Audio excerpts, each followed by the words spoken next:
kifungu cha 239 cha katiba ya Kenya inasema vitengo vya usalama ni vitatu: Kenya Defence Forces ama jeshi, National Intelligence ama majasusi, na polisi. Na inasema mamlaka hizi tatu katika hicho kifungu ziko chini ya wananchi, yani under civilian authority.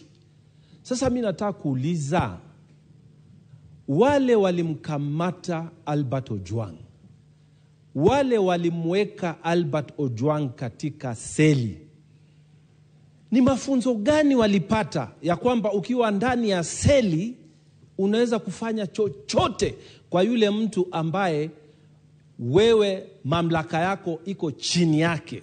Nataka kuuliza Inspector General, nataka kuuliza waziri anayehusika, kama katika training yao hawa polisi, are they taught kuhusu constitution, kuhusu being under civilian authority? Wanafundishwa hii? Ya pili, mawakili wote ambao washawahi kusimamia wateja wao ambao wanashtakiwa na kesi za jinai, ukienda kwa police station pale mbele, Bwana Speaker, ukitaka kuona mteja wako yoyote, ni lazima ujiandikishe kama wakili. Ni lazima useme ni nani unamuona.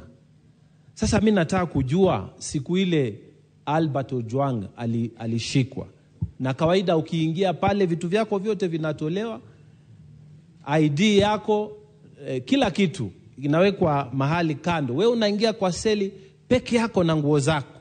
Swali nataka kuuliza, polisi watuambie, Inspector General, walikuwa watu wangapi katika ile seli?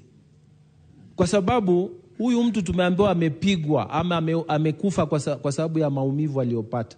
Sasa either alipigwa na wale wenzake ambao walikuwa wako hapo ndani, ama alipigwa na polisi ambao walipata nafasi ya kuingia. Kila mtu ambaye anaingia pale lazima ajiandikishe.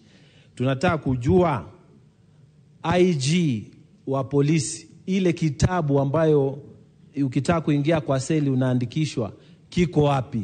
Na ni askari gani walipewa nafasi ya kuingia? Na ni watu wangapi walikuwa ndani ya seli ya Albert Ojwang? Haya maswali tunataka yajibiwe. Wakenya wanataka kujua ni nini iliendelea usiku huo ili asubuhi huyu kijana awe amefariki. Asante, Bwana Speaker. Senator Mogeni. Yes.